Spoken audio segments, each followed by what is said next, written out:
Jadi selamat pagi semuanya. Kita hari ini akan belajar mengenai teori grouping teori yang dia termasuk dalam teori komunikasi kelompok. Jadi grouping itu salah satu teori yang masuk ke dalam kategori komunikasi kelompok, sehingga nanti teori ini akan berkaitan dengan hal-hal mengenai kelompok atau keputusan-keputusan yang diambil dari dalam sebuah kelompok begitu. Teori ini ditemukan oleh Irving Lester Jennings. Jadi beliau yang menemukan teori ini. Kemudian nah ini pengertiannya. Jadi menurut si Jennings itu adalah grouping adalah istilah untuk keadaan ketika sebuah kelompok membuat keputusan yang tidak masuk akal untuk menolak anggapan atau opini yang sudah nyata buktinya dan memiliki nilai moral. Nah, sehingga nanti sebenarnya teori ini itu bisa mengarah kepada hal-hal yang dilakukan kelompok tapi yang kurang tepat atau kurang baik, karena keputusan yang diambil itu adalah keputusan-keputusan yang itu bisa melanggar hukum, norma, atau moral yang ada di masyarakat seperti itu.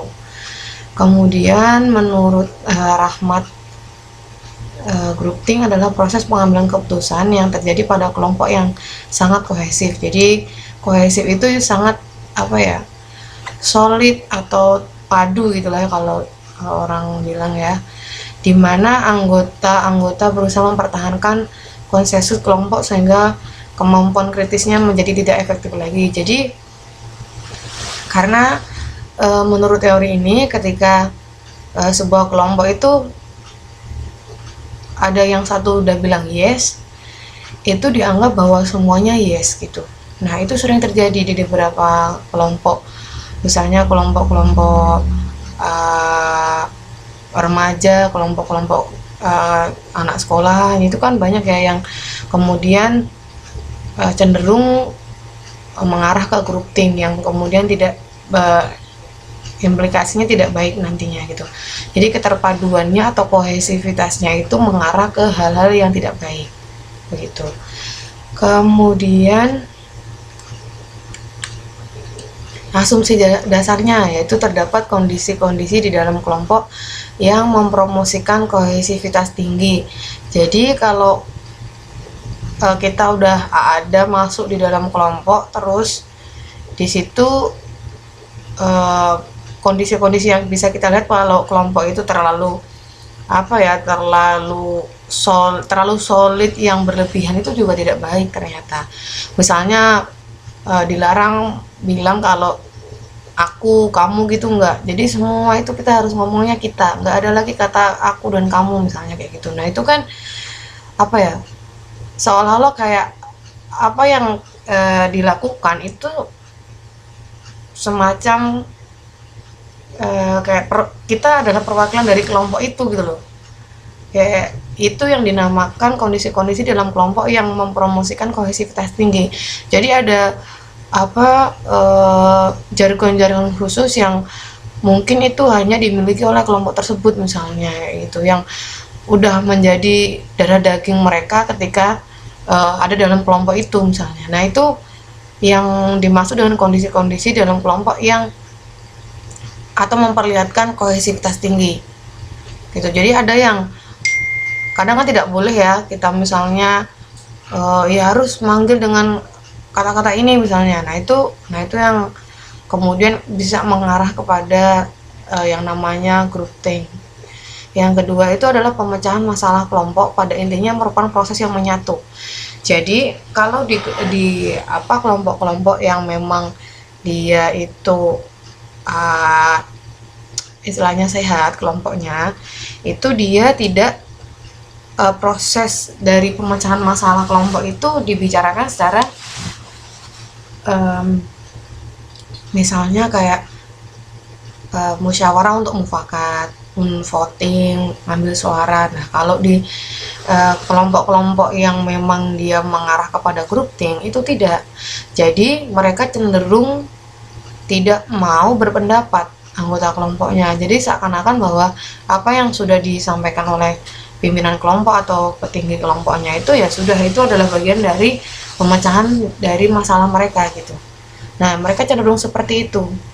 Sehingga makanya tadi disampaikan di di bagian atas itu, kalau menurut Rahmat itu kan memang kemampuan kritis menjadi tidak efektif lagi. Jadi kemampuan kritis dari kelompok tersebut itu tidak ada, karena dari pemecahan masalah kelompok pun mereka tidak mau, kalau bahasa Jawa tuh urun rembuk gitu ya. Mungkin kalau anak muda bilang tuh kayak semacam ngasih solusi atau ngasih jalan keluar, nah kayak gitu, lebih ke sana. Tapi mereka tidak, cenderungnya lebih ke menyerahkan semuanya kepada pimpinan tertinggi atau keputusan kelompok gitu. Jadi mereka tidak ikut ini, karena prosesnya itu menyatu di situ disampaikan. Kemudian yang ketiga itu kelompok dan penyatuan keputusan oleh kelompok seringkali bersifat kompleks. Jadi kompleks di sini itu kadang orang dibungkam juga untuk kemudian tidak harus ngikutin keputusan-keputusan yang diambil kelompok. Kadang yang mungkin tidak rasional juga pada akhirnya mereka ikutin, nah kayak gitu. Jadi lebih kompleks gitu, karena itu tidak pure berdasarkan dari apa yang kemudian menjadi suara anggota kelompoknya gitu. Nah, kalau groupthink itu lebih mengarah ke situ. Nah, ini ada kondisi penyebab groupthink. Kondisi dasarnya itu adalah kohesivitas kelompok. Jadi kelompok yang terlalu terpadu, keterpaduannya atau kesulitannya terlalu berlebihan, terlalu tinggi banget, itu tidak bagus. Jadi ketika kalian itu masuk ke dalam kelompok-kelompok yang seperti itu saya pikir itu kurang sehat gitu, karena kadang mereka menghalalkan segala cara hanya untuk membela kelompoknya gitu, padahal itu adalah sesuatu hal yang mungkin melanggar hukum, mungkin melanggar norma, mungkin melanggar moral kayak gitu. Sehingga itulah yang menjadi tidak menjadi hal yang baik. Kondisi utama yang menyebabkan groupthink adalah kohesivitas atau kepaduan, suatu kondisi di mana anggota-anggota dalam kelompok merasa terikat satu sama lain. Jadi terlalu solid banget gitu ya. Ya nggak apa-apa kalau kelompok solid kemudian tapi mereka punya urusan masing-masing atau apa, nah itu kan nggak masalah gitu. Tapi kadang kalau kita punya urusan sendiri, kita itu melanggar aturan kelompok, menganggap bahwa dia tidak menghargai kelompok, nah itu sudah tidak sehat lagi saya pikir kelompoknya kalau yang terlalu seperti itu gitu. Kemudian nah itu indikasi atau kondisi yang menyebabkan dari groupthink tadi. Yang berikutnya kondisi strukturalnya adalah kondisi struktural itu lebih ke isolasi kelompok dari pendapat atau argumen dari luar. Jadi terkadang kelompok-kelompok yang memang dia itu terlalu solid yang berlebihan, terlalu memiliki kohesivitas yang tinggi, itu dia tidak mau menerima pendapat atau argumen atau saran dari luar, mau itu dari kelompok di luar atau mau dari orang-orang dari luar, pokoknya dari pihak luar itu tidak menerima. Dia mengisolasi, jadi dia menjaga kelompoknya itu tetap pada pikiran yang itu disetujui oleh kelompok begitu. Jadi lebih cenderung ke sana. Begitu, tidak adanya kenetralan dalam kelompok, kepemimpinan yang tidak efektif. Jadi memang kemudian di sini kan pada akhirnya membuat kelompok itu tidak netral. Maksudnya kan ya harusnya kita imbang gitu ya. Kita harus dengerin anggotanya, kita juga harus ngedengerin misalnya ada pendapat dari luar, dari apa yang kita hadapi misalnya, nah itu tidak ada lagi, sehingga itu tidak netral.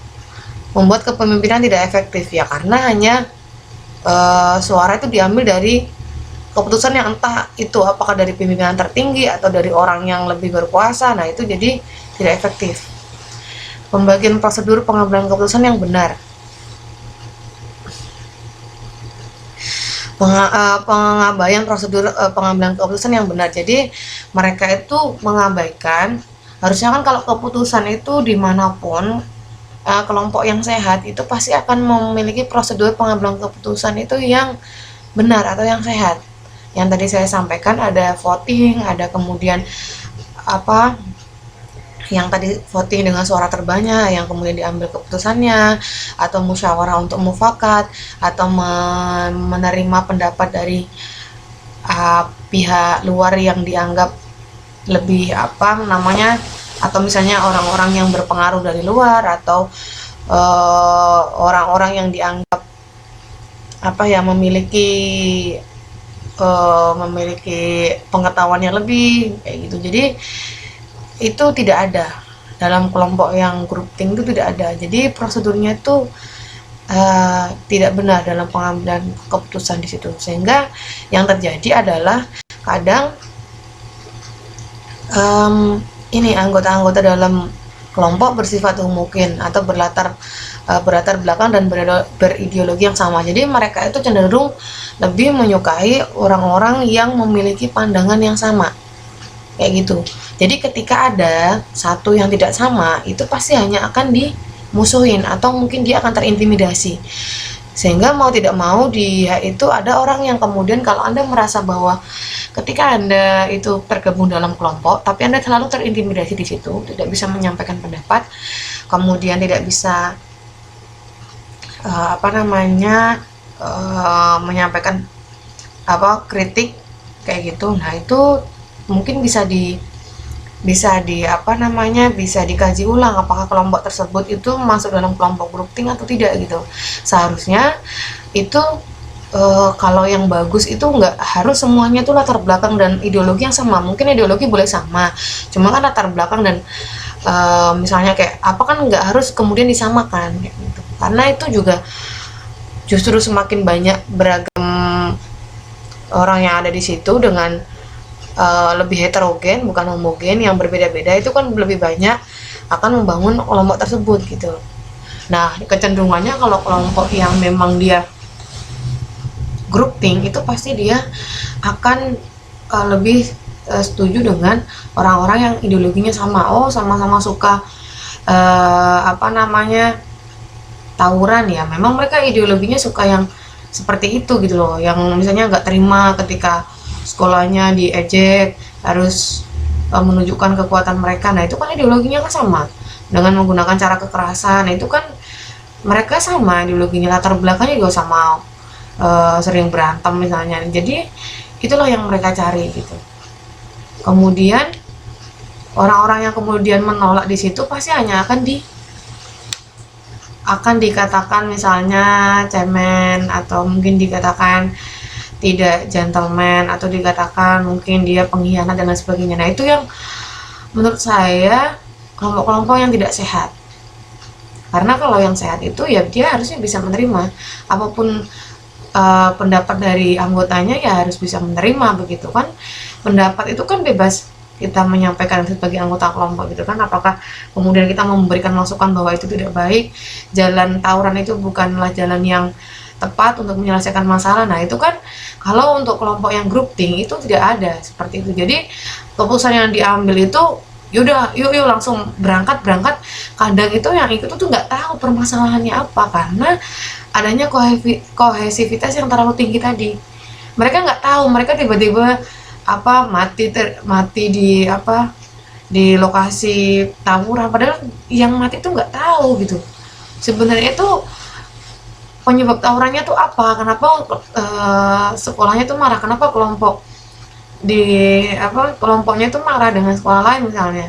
Nah, itu kadang yang menjadi miris seperti itu karena terlalu memiliki kohesivitas yang terlalu tinggi, yang seolah-olah bahwa anggota itu memang ideologinya sama gitu. Tidak ada pengambilan keputusan yang benar, tidak ada gitu. Jadi ya mangkat KB gitu. Berangkat semua, ayo. Jadi yang nggak berangkat besok mungkin akan disampaikan apa gitu kan, biasanya di sekolah nggak akan apa. Nah, sehingga itu yang menjadi intimidasi, apa yang kemudian membuat anak-anak dalam kelompok itu merasa bahwa oh yaudah kita harus ikut misalnya. Kadang yang nggak tahu pun masalahnya, ya udah ikut-ikut aja gitu. Yang penting dia nunjukin apa kohesivitasnya dalam kelompok itu ada gitu. Gitu ya. Kemudian yang berikutnya itu kondisi provokatif atau tekanan dari kelompok, tekanan dari ancaman luar dan harapan rendah untuk menemukan solusi yang lebih baik. Jadi provokatif ini lebih ke kadang banyak apa namanya pendapat-pendapat dari luar yang kemudian membuat hal tersebut menjadi lebih apa ya, panas gitu ya. Nah, itu yang kemudian kita sampaikan sebagai hal yang disebut provokatif. Nah, harusnya kalau memang apa namanya itu kelompok yang tidak groupthink, pastinya itu akan berarti mungkin memang pendapat-pendapat dari luar itu bukan bagian dari ancaman gitu, karena itu memang mungkin kita yang melanggar norma mungkin ya, atau melanggar hukum sehingga kita dapat teguran seperti itu gitu. Jadi kadang solusi itu harapan untuk menemukan solusi lebih baik itu sangat rendah, sehingga kadang keputusan-keputusan yang diambil itu yang berujung pelanggaran. Nah, kayak gitu. Solusinya itu bukan solusi yang baik. Solusi yang berujung pada sebuah pelanggaran hukum bahkan. Gitu. Rendahnya tingkat kepercayaan dan kemampuan diri anggota kelompok. Jadi kalau masuk ke dalam grup-grup seperti itu, saya yakin pasti Anda tidak akan berkembang. Berkembang di sini diartikan misalnya karena merasa bahwa apa sih aku ini siapa sih gitu. Jadi nggak ada hak aku untuk ngomong kayak gitu. Aku cuma bisa ngikutin aja apa yang kemudian diputuskan. Nah, itulah yang membuat kepercayaan atau kemampuan dari kelompok anggota kelompok itu sangat rendah. Karena ya itu tadi, kadang kita terintimidasi juga ketika kita menyampaikan pendapat yang berbeda atau memberikan masukan atau kritik. Nah, itu yang membuat rendahnya tingkat kepercayaan dan kemampuan diri anggota kelompoknya pada akhirnya nanti. Gitu. Kemudian gejalanya, ini ada 3 gejala yang nanti ada penjelasannya satu-satu. Yang pertama adalah penilaian berlebihan terhadap kelompok. Nah, ini makanya kalau kita punya kelompok, entah itu kelompok apa ya, kelompok nongkrong, kelompok apapun lah yang mungkin kalian kebanyakan sih kalau mahasiswa itu punya ya kelompok-kelompok tertentu gitu ya, kelompok geng motor misalnya atau kelompok apapun itu, tolong tidak terlalu berlebihan penilaian terhadap kelompok, karena dengan penilaian berlebihan itu akan berakibat nanti tidak baik. Nanti ada penjelasannya, ada ketertutupan pikiran. Jadi menganggap bahwa apa yang disampaikan dalam kelompok itu yang paling benar, itu tidak benar-benar tidak baik kalau seperti itu. Tekanan untuk mencapai keseragaman. Jadi selalu ada tekanan dalam arti semua tuh harus setuju gitu intinya kalau kelompok-kelompok yang masuk dalam kelompok groupthink gitu. Pertama itu tadi tentang ini ya. Oh, ini gejalanya. Oh, ini ada penjelasannya, langsung ke sini aja kayaknya. Ada ilusi akan ketidakrentanan keyakinan. Nah, kita jelasin satu-satu. Illusion of invulnerability. Jadi suatu kelompok yakin bahwa keputusan telah diambil, tidak perlu lagi dipertanyakan. Nah, itu yang tidak tepat. Kalau kelompok yang baik itu pasti dia akan menanyakan apakah setuju dengan keputusan yang diambil. Nah, sedangkan kelompok yang masuk dalam kelompok groupthink itu menganggap bahwa ya keputusan yang sudah diambil ya sudah, itu adalah keputusan kelompok gitu, tanpa harus mempertanyakan lagi, karena menganggap bahwa semuanya sudah setuju.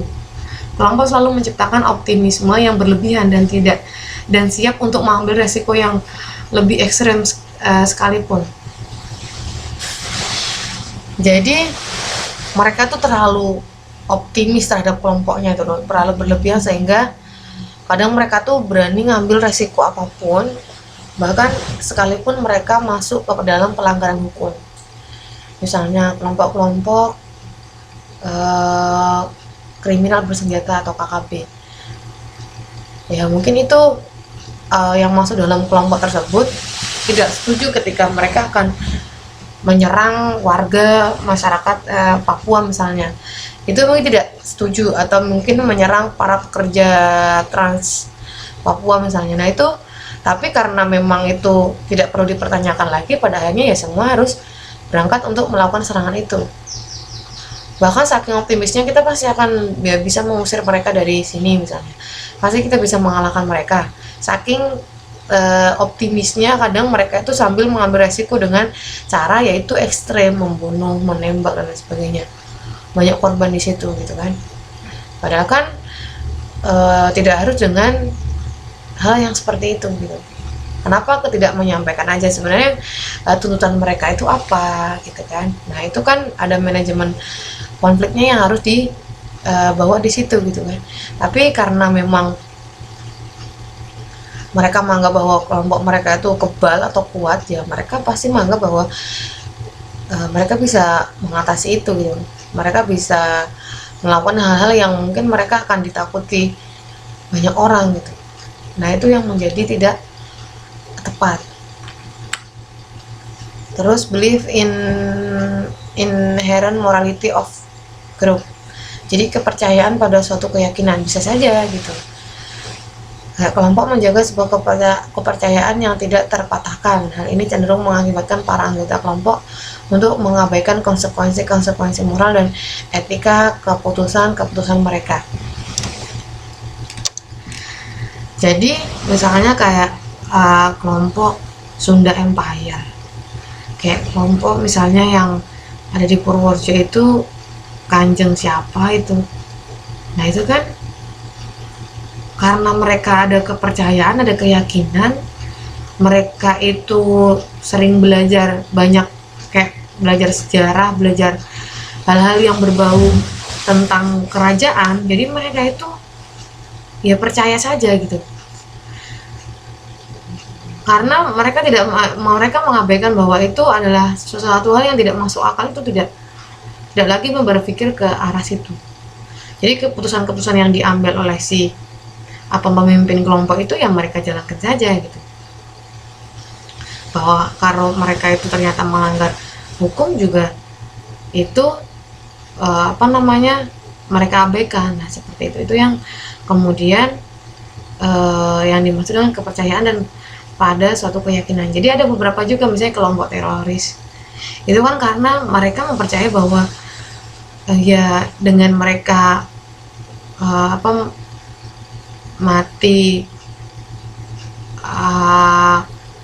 menggunakan bom misalnya, itu menganggap bahwa itu adalah kepercayaan mereka ketika mereka akan masuk kepada di surga misalnya. Nah itu kan sesuatu hal yang memang secara moral, etika dan hukum itu sangat ditentang. Tapi itu ya mereka abaikan gitu. Mereka menganggap bahwa apa yang mereka lakukan itu ya kepercayaan mereka. Nah itu yang menjadi tidak baik di situ. Kemudian adalah collective rationalization, usaha kolektif untuk merasionalkan. Jadi menciptakan kesan bahwa keputusan nampak benar dan pembicaraan memikirkan hal yang benar juga. Jadi menganggap bahwa semua yang disampaikan dalam kelompok itu adalah benar. Jadi mereka itu tidak lagi merasionalkan secara pribadi gitu. Masa aku ngebunuh orang terus aku bisa masuk surga misalnya, itu tidak lagi dirasionalkan secara diri sendiri, itu tidak, tapi itu bagian dari merasionalkan dari kelompoknya itu. Jadi apa yang dianggap rasional dari kelompok itu yang kemudian dia terima. Nah kayak gitu. Jadi itu yang menjadi satu hal yang tidak baik. Makanya kalau kalian memang masuk dalam sebuah kelompok yang menganggap bahwa semua kelompok harus memiliki kesepahaman yang sama. Misalnya harus menganggap bahwa apa yang disampaikan kelompok itu benar, sudah rasional, sudah memang paling baik. Nah itu perlu perhatikan lagi ketika masuk dalam kelompoknya seperti itu. Kemudian excessive stereotypes atau stereotip berlebihan, yang berlebihan menyebabkan anggota kelompok menganggap orang lain di luar kelompok terlalu bodoh, lemah, dan lain-lain. Nah inilah yang kemudian menjadi stereotip, atau kemudian kelompok tersebut memandang bahwa orang-orang yang ada di luar kelompoknya itu ya bodoh, yang mereka kemudian nggak paham. Itu karena kadang kalau kita misalnya ada satu pelaku teroris, kemudian ketika dia sudah ditangkap, dia diadili misalnya, atau misalnya dia dijelaskan, atau misalnya dia bahwa yang dilakukan itu tidak benar, tapi dia menganggap bahwa apa yang disampaikan bahwa orang di luar itu apaan sih, bodoh banget kalau misalnya nganggap saya ini salah gitu. Jadi ada yang masih seperti itu, kadang masih menyuarakan kebanggaannya dia ketika dia diadili. Nah itu kan karena menganggap bahwa orang di luar sana itu ya tidak sepemahaman, mereka nggak ngerti aja gitu loh. Nah itu terlalu berlebihan seperti itu kalau masuk dalam golongan ke grup tim, begitu ya. Kemudian self censorship atau sensor diri. Nah ini para anggota cenderung enggan untuk menyampaikan pendapat yang berlawanan. Nah ini karena tadi ada intimidasi tadi, jadi mereka lebih melakukan self censorship. Jadi lebih ke yaudahlah, ngapain juga sih berpendapat, daripada nanti cuma disalahin, daripada cuma nanti dikecam misalnya. Nah ini yang kemudian membuat enggan untuk menyampaikan pendapat, para anggotanya enggan untuk berpendapat, begitu. Illusion of unanimity, jadi ilusi akan kebulatan suara. Jadi menganggap bahwa seolah-olah itu semua setuju gitu dari kelompok itu, jadi keputusan seolah setuju, padahal itu tidak semua orang menyuarakan setuju misalnya. Tapi itu ya sudah menganggap bahwa mereka mau nggak mau harus setuju gitu, yang kemudian disepakati kayak gitu. Jadi Kak diam itu setuju. Jadi karena tadi ada sensor diri tadi, jadi ya menganggap bahwa yang tidak berpendapat ya udah setuju aja. Direct pressure, jadi tekanan langsung, mendesak anggota untuk tidak mengungkapkan pendapat yang berlawanan dengan pendapat mayoritas. Nah ini jadi kebiasaan kelompok-kelompok yang masuk dalam grup think itu biasanya dia lebih ke kayak semacam melakukan pressure atau mengintimidasi juga buat mereka yang tidak sependapat, kayak gitu, yang berlawanan, apalagi mengkritik. Nah itu biasanya mereka akan mendapat tekanan langsung dari mayoritas yang kelompoknya tadi. Mind guards, jadi ada mind guards itu lebih ke pikiran yang waspada. Jadi mereka itu cenderung mengisolasi pikiran-pikiran informasi yang berlawanan atau yang menggoyahkan keputusan kelompok. Jadi mereka skip dari informasi-informasi yang itu tidak, mereka anggap bahwa itu tidak penting, itu tidak akan menggoyahkan kelompok kita, jadi itu di skip, melindungi pendapat-pendapat yang bisa mengganggu kestabilan kelompoknya. Nah kayak gitu, jadi lebih ke yang waspada gitu ya. Kita masuk ke contohnya. Jadi contoh yang pertama tadi saya lebih ke kejadian tawuran antar sekolah. Jadi bisa saja itu misalnya ketika suatu kelompok yang memang dia eh, mungkin pernah semuanya mengalami, bahkan kalau misalnya anak-anak SMK yang sering terlibat seperti itu mungkin sudah paham ya bagaimana keadaan ketika kemudian terjadi tawuran. Itu sebelumnya pasti ada permasalahan, kemudian entah itu semua paham apa enggak dengan permasalahannya, hanya kemudian mereka dituntut atau di pressure untuk ikut. Apabila nggak ikut berarti dia tidak mendukung, berarti dia segala macam. Nah, itu sering terjadi seperti itu. Bahkan mereka juga tidak bisa berpendapat karena ya memang penyelesaiannya itu hanya dengan tawuran kayak gitu. Jadi nggak ada hal lain lagi yang bisa dilakukan. Jadi tidak ada pemecahan masalah yang baik seperti itu. Jadi itu bisa dikelompokkan dalam kelompok-kelompok yang grouping yang tidak pas. Bisa juga dengan misalnya kalau cari-cari contoh di internet itu ada juga yang menyatakan bahwa misalnya ada misi penerbangan pesawat ke luar angkasa, kemudian di situ mungkin itu belum sempurna ya, jadi pesawatnya itu memang masih ada sedikit terkendala, hanya pimpinan si mekaniknya itu mengatakan bahwa itu nggak masalah gitu, nggak masalah, langsung terbangkan aja gitu. Jadi otomatis mau tidak mau si semua anggota dari tim itu ya harus menjalankan job desknya dia untuk menerbangkan pesawat itu gitu. Walaupun mungkin dalam tekanan juga dia, waduh kayaknya ini masih ada yang tidak benar nih,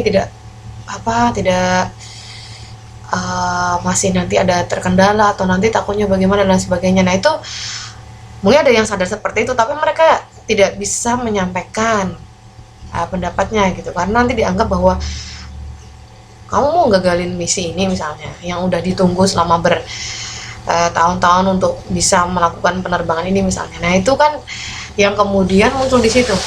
Jadi keputusan itu hanya diambil secara sepihak aja, bukan kemudian dari musyawarah untuk mufakat. Kenapa kamu mengatakan kalau ini belum layak terbang dari sisi mekanik mana misalnya, atau dari sisi sistem apanya. Itu kan harusnya kita bisa menerima pendapat itu agar nanti tidak terjadi kesalahan. Dan ternyata ketika pesawat itu diterbangkan, ternyata pesawat itu mengalami kerusakan dan meledak di angkasa. Nah, semua awaknya menjadi korban. Nah, tapi kemudian apa yang terjadi? Karena mereka masuk dalam kelompok grouping, kohesivitas mereka sangat tinggi, jadi mereka mau tidak mau ya mereka tetap membela kelompoknya gitu. Walaupun dalam secara rasional, jadi mereka tidak bisa merasionalkan hal yang oh iya terjadi kesalahan itu salah kami, tidak. Jadi mereka menganggap bahwa ya itu memang wajar ketika terjadi kesalahan teknis ketika menembus luar angkasa misalnya. Wajar karena terkendala hal yang tidak bisa diperkirakan di luar sana. Nah, padahal secara jelas itu udah awalnya memang sudah tahu kalau itu ada beberapa hal yang memang belum siap untuk diterbangkan. Nah, itu dia yang menjadi sesuatu hal yang tidak baik begitu. Jadi mereka itu terlalu menganggap bahwa itu terlalu merasionalkan hal-hal yang sebenarnya itu bisa menjadi masalah di kemudian karena kelompok-kelompok tersebut memang punya kohesivitas yang tinggi, tidak mau disalahkan kelompoknya, ya mereka mau tidak mau akan membela seperti itu begitu, padahal mereka tahu sendiri kalau mereka salah begitu ya. Kemudian atau mungkin kejadian lumpur lapindo itu kan juga siapa yang mau bertanggung jawab dengan itu semua gitu. Kenapa pembelaannya hanya ya itu kita tidak pernah tahu kalau itu juga keadaan alam misalnya. Nah, apakah hanya seperti itu yang kemudian pembelaannya ada gitu kan, tidak. Tapi juga mungkin saja dia juga ada kesalahan-kesalahan yang memang dilakukan gitu. Kebocoran yang terjadi kemudian, atau kesalahan pemboran, atau mungkin kedalamannya, ukurannya, atau kemiringannya, kita tidak pernah tahu. Jadi hanya mereka yang tahu gitu. Tapi kita tidak sebagai masyarakat biasa hanya tahunya ya nggak pernah clear sampai saat ini gitu. Nah, itu dia yang kemudian menjadi sesuatu hal yang tidak baik. Atau mungkin ada contoh-contoh lain, misalnya kayak kelompok-kelompok bersenjata tadi, atau kelompok-kelompok teroris. Itu kan juga banyak hal yang mereka lakukan yang tidak rasional. Intinya kalau kita ngomongin grouping, itu berarti ada sesuatu hal yang sifatnya berlebihan dari kelompok itu, mengagung-agungkan kelompoknya, menganggap kelompok lain itu tidak bodoh, lemah, dan tidak paham kayak gitu itulah. Jadi dia selalu menganggap bahwa yang paling benar itu kelompoknya gitu. Nah, itu yang tidak boleh. Oke, begitu dari penjelasan saya. Semoga nanti silakan kalau ada tanya jawab, saya akan closingnya dulu. Terima kasih. Semoga dapat dipahami untuk materi kali ini. Pada intinya sebenarnya kalau kita mau belajar tentang komunikasi kelompok, tidak hanya teori grouping saja, masih ada beberapa teori yang lain juga. Begitu nanti bisa dipelajari lebih lanjut lagi. Oke ya.